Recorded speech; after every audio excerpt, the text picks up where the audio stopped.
Imagine holding a human skull in your hands that dates back 5,000 years. You look at the jaw, expecting to see the same decay, crookedness, and chaos we find in our own mouths today. But instead, you see something startling. You see perfection.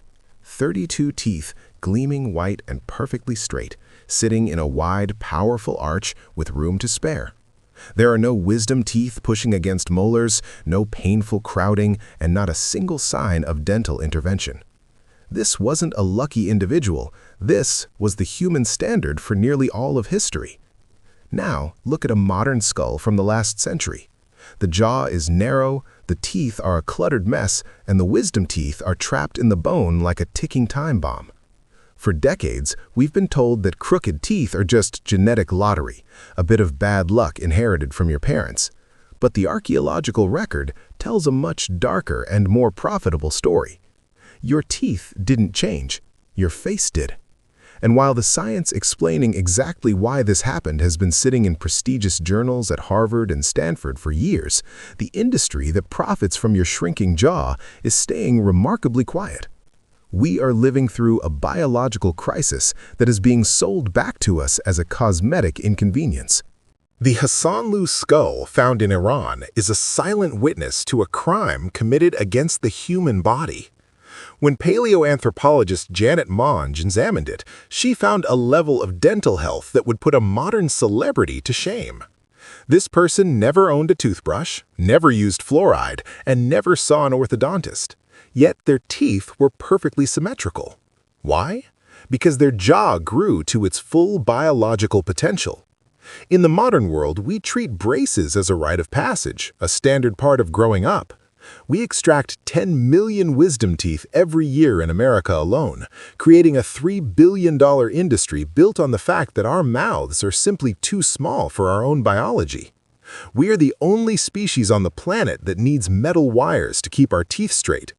If you look at any other animal in the wild, their teeth fit. If you look at our ancestors, their teeth fit. We are living through a jaw epidemic, a silent restructuring of the human face that happened in a geological heartbeat. And the consequences go far beyond just a crooked smile. The turning point wasn't thousands of years ago. It was the moment we traded the forest for the factory. When the Industrial Revolution hit, everything changed. Not just how we worked, but how we ate and how we raised our children.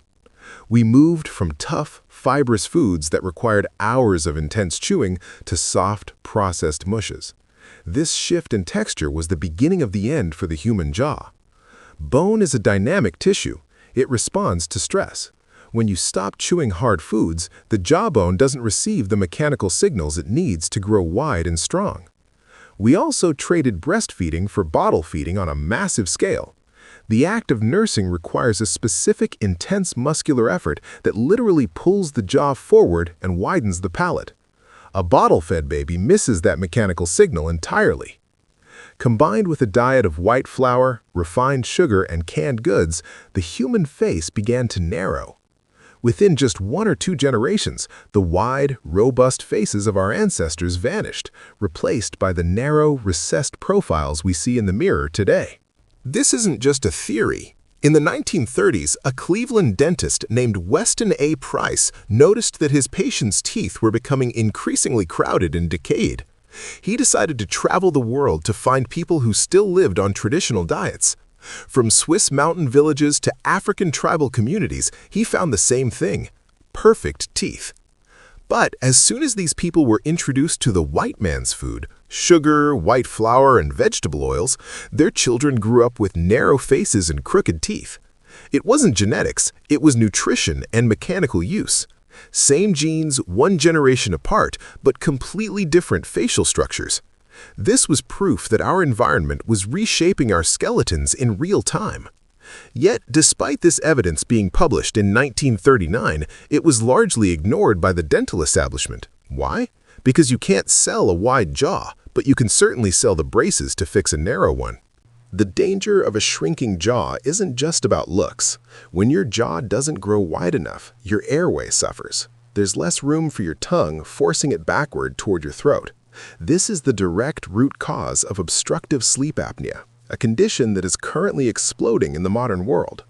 Sleep apnea is linked to heart disease, strokes, diabetes, and cognitive decline. We are literally suffocating in our sleep because our faces can no longer accommodate the basic mechanics of breathing. Scientists at Stanford, like Paul Ehrlich and Sandra Kahn, have termed this the jaw epidemic. They've documented that our jaws have been shrinking for about 250 years, coinciding exactly with the rise of soft, processed foods. We are feeding our children oatmeal and squeeze pouches, and then we wonder why they need $5,000 worth of orthodontic work by the time they're 12. We've replaced the hard work of chewing with the convenience of soft calories, and our respiratory health is paying the price. If the science is so clear, why hasn't the dental industry pivoted toward prevention? Why aren't pediatricians telling parents to give their toddlers raw carrots and tough meats instead of mushy purees? To find that answer, you have to follow the money. The global orthodontics market is a multi-billion-dollar machine. From braces to Invisalign to wisdom tooth extractions, the system is designed to treat the symptoms of a shrunken jaw, not the cause. Most dental schools don't even mention Weston Price or the environmental causes of jaw shrinkage. They teach students how to pull teeth to make room in a small mouth, rather than how to help a mouth grow to fit its teeth.